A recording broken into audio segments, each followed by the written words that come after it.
Okay, so what the hell are we watching here? I've got all the components of a Trailblazer four-wheel drive system set up here, all cobbled together. And I'm just exploring. We can see that when I turn the switch, which is down here, from too high to automatic, the shift motor here makes a very rapid adjustment. You hear the disconnect also engaging. Then you hear a hum. The hum continues for a while, and if you watch the gauge over here, the meter over here, that's the voltage returned from this. This is actually the encoder. This black round thing, that's the encoder. The rest is the motor. The encoder sends a signal back to the TCCM, which is over here, and it reports. That's how the TCCM knows where the shift motor is. Anyway, what was I saying?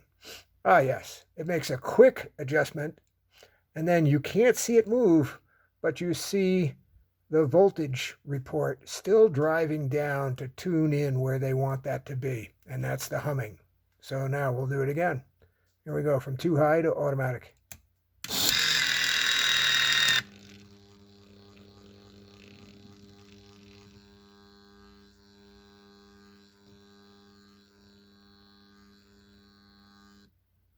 You can't even see the motor move and those fine adjustments. Now we'll switch back to too high. And there it does that. The click just then was the transfer case shift motor lock disengaging. Or engaging, I should have said. When it powers, it releases the lock. When it disconnects the power, then the lock is back in effect. One more time.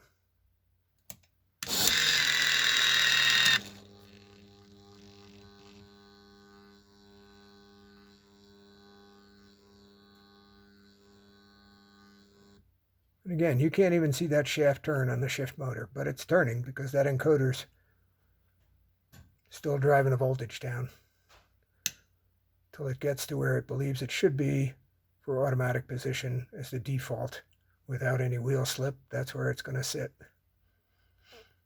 With when it detects wheel slip, it will drive that to another position. I discovered something earlier. You got to be careful if you're ever doing this, putting power to your shift motor when it's not connected to the transmission or transfer case.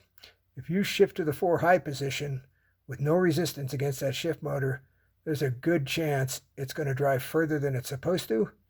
That's going to set a CO327 code, and that's going to cause the TCCM to lock up the system. It's not going to let you do any more.